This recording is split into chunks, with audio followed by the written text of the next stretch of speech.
It was just supposed to be a quick stop. Bread, coffee, maybe some fruit. In and out.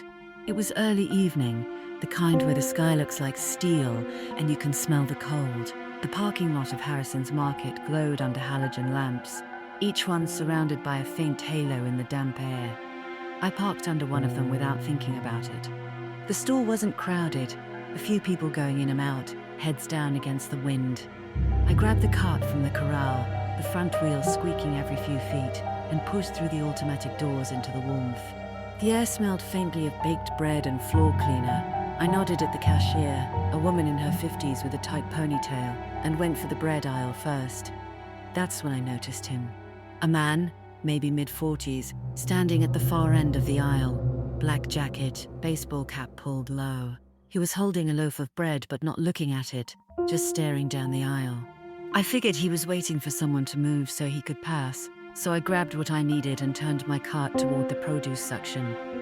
When I glanced back, he was still there, watching. I told myself it was nothing. People look around in stores. Maybe he was daydreaming. The produce section was almost empty except for an old man babbing apples and a kid stocking lettuce. I picked a few bananas, grabbed some apples, and moved toward the dairy case. Halfway there, I saw him again. Different aisle. Same spot, at the far end, just looking. My hands tightened on the cart handle. I moved on quickly, telling myself I was being paranoid. In the coffee aisle, I stopped to check brands. The music overhead, some soft 80s pop, seemed too loud in the empty space. Then I heard it, the faint squeak of a cartwheel, slow, deliberate. I turned my head, and there he was again, closer this time. He didn't even have a cart, just walking, same black jacket, same cap. He turned into the next aisle without looking at me. I stood there, trying to decide if I was imagining things. Maybe he was shopping like me, moving through the store in the same order. I finished with the coffee and decided to get the rest of my list quickly. Cereal, milk, a few frozen meals. I was halfway down the frozen section when the lights flickered. Just for a second, but long enough to make the humming freezers go silent. When they came back, the aisle was empty, except for him. He was at the far end again, not moving. I turned into the next aisle fast, my heart thumping in my ears. A young woman with a basket brushed past me and muttered something. "What?" I asked. She leaned in slightly. "Don't go to aisle 9." And before I could ask why, she walked away quickly, disappearing toward the checkout. I didn't want to, but my eyes went to the hanging sign at the end of the next aisle. 9, cleaning supplies, paper goods. It was dark, not pitch black, but dimmer than the rest. The overhead bulb must have gone out, and in the middle of it, I could see a shadow. I skipped aisle 9. I went down aisle 10 instead, trying to circle back toward the front, but when I turned the corner, the front of the store looked wrong. The cashier's lane was empty. The sliding doors were shut tight, no one at the registers. I felt my pulse in my throat. I abandoned my cart and walked quickly toward the doors. As I reached them, they didn't open. I waved my hand in front of the sensor. Nothing. Then, behind me, the squeak of a wheel. Slow, steady. I turned. A single cart was rolling down the middle of the aisle, no one pushing it. I backed up until my shoulders hit the glass doors. "Hello?" My voice cracked. No answer. From somewhere deeper in the store, I heard the sound of something metal clattering to the floor. Then footsteps.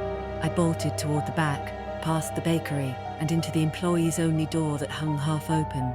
A narrow hallway stretched ahead, concrete floor, humming lights, the smell of cardboard and bleach. I ducked into the break room, empty. A half-eaten sandwich sat on the table, coffee still steaming in a mug. Whoever had been here left fast. I bolted toward the back, past the bakery and into the employees-only door that hung half open. A narrow highway stretched ahead, concrete floor, humming lights, the smell of cardboard and bleach. I ducked into the break room, empty. A half-eaten sandwich sat on the table, coffee still steaming in a mug. Whoever had been here. The footsteps were louder now, coming closer. I slipped into the stockroom. rows of tall shelves stacked with boxes. I crouched behind one, heart hammering so hard I thought it would give me away. Through the gap between boxes I saw him. No cart, no basket, just walking slowly down the aisle, turning his head side to side like he was listening. He stopped, tilted his head, then started walking directly toward where I was hiding. I ran, out the side door, into the loading dock. The cold night air hit me like a slap. I jumped down the steps and into the shadows between two trucks. For a moment, all I heard was the distant hum of the highway, then a slow, steady set of footsteps on the metal dock. He was outside now. I stayed frozen until the footsteps stopped. When I peeked out, the dock was empty.